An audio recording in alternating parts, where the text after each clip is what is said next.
But like during that time, you were really building like a friendship with Rosenberg, though. Yeah, I think me and him off the rip, we had like a mutual respect for each other. I think he really appreciated that, I was around New York and that I knew all the spots and like kind of a lot of people, and I was able to kind of move throughout the city. Like, he came up from DC, so he was kind of new to New York. So like we would go to SOBs or like these events and I'd be with him and I'm just a little bit more like on high alert. And I was a great assistant, bro. Like honestly, like I'm the kind of guy that like if I saw like somebody was bothering him, I'd pull him away. Or if I saw like maybe he finished his drink, like he'd have another one. So I was very attentive as an assistant, and it definitely made his life easier not having to drive or think about anything. I'm on time. I'm early. If he told me be there at 8 and he didn't come down till 9, I'd just sit there and not say a word. Like so I played my position well, and I think he respected that, and I appreciated him, and we still have a great relationship to this day. So during that time, is he telling you like is he just being like, yo, just sit tight, like a position's gonna open up, or like how is the Nah, not at all? he was just, I'm an assistant, like when I got the street team gig, it was like cool to have me at the station. But even then it was like, okay, well now that you could be at the station, you could help me like take the curses out of songs, or you could like help me inside the station in this way. And like I was living at the station, like, I was after the Sleepies thing. I got street team. I left Sleepies. I would literally sleep at the station just to be around and to be seen and to like watch people do stuff. And the first thing I learned was how to take curses out of songs. So like when people found out I knew how to do that, it was like K-Slay's like, yo, can you take these curses out? Flex, can you take these curses out? And I became that guy. It led to a board op job. So then shout out Carly Hustle. She was like, yo, I see you're always in the studio. Like, do you want to run boards? And I started kind of like hitting buttons for commercials and the bomb and all these little like sound effects. Um, but I don't think anybody expected me to ever be on air. And honestly, I didn't expect to be a host. Like, I really wanted to be a music manager and like be behind the scenes. Like, I was trying to be like Ari Gold on Entourage type shit. I wanted to be that guy. I didn't want to be a rapper. I didn't want to make music. I didn't want to do interviews, nothing. I just wanted to be like a guy that managed like high profile talent. Yeah, but you got to like really experience so many jobs within it. So like you was living and breathing it. So like you were like seeing it happen like at the bottom level all the way up, right? Yeah, but you know what? I listened to a lot of people and I didn't believe in myself. I really believed like I wasn't shit because, there's certain people, and I don't want to put them on blast, but they know who they are. They would tell you like, you ain't shit, bro. Like I've been here 20 years, 30 years. You got to keep working, bro. Maybe one day. And like, I believed it, bro. I bought into all of it. I was like, I'll do anything. I don't care about myself. I care about y'all. And it wasn't until I realized like y'all don't give a shit about me that I started kind of making my own plays to situate myself, because I'm like, nobody's got me besides me. Right. Like, but yeah, man, I know you're really big on loyalty, but at the same time, you got to be loyal to yourself too.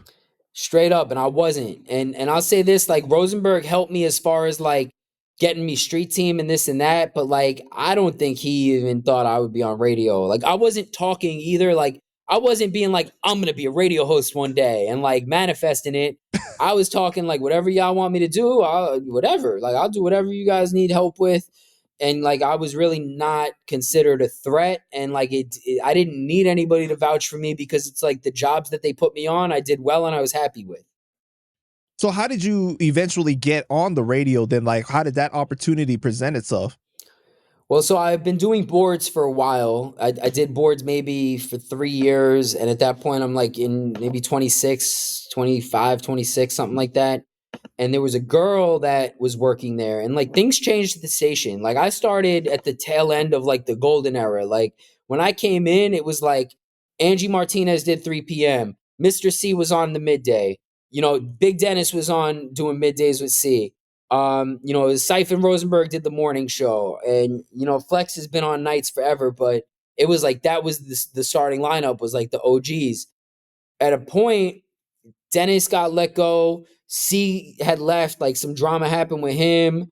Angie's contract ran out and they did her dirty, and she ended up going to Power, and the station became a different place, and at the time they had hired somebody that was like helping the program director or the assistant program director, and they gave her an overnight slot just off the rip. She was like doing this, the program director's like makeup or whatever, and she was like her right hand, and she's like, I'm gonna put you on. So she gave this girl the overnight, and the girl did it for a little bit but was like very inconsistent. She kind of came in late, left early.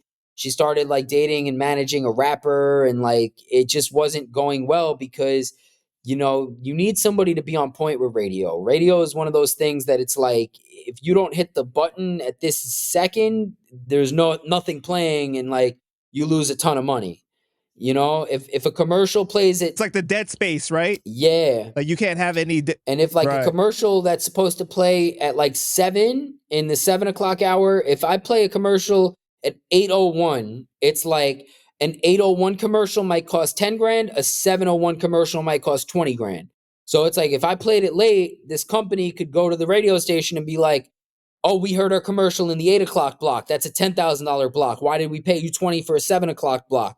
And they could ask for credits. And so you have to be very sharp with your timing down to the second. And this girl wasn't doing it. I was just living there. Like, I was there all the time. And the opportunity opened up. She didn't show up one day. They were like, do you know how to do it? I was like, yeah. I started running the boards. I wasn't even talking, but I was just running the boards, just playing music. And they were like, you got the overnight shift. And I did that for a year. And a year into doing overnights, they were like, why aren't you talking? And I was like, I didn't know I could talk. And they were like, yeah, you could talk, like, like do a break, like say like tickets are coming up, whatever.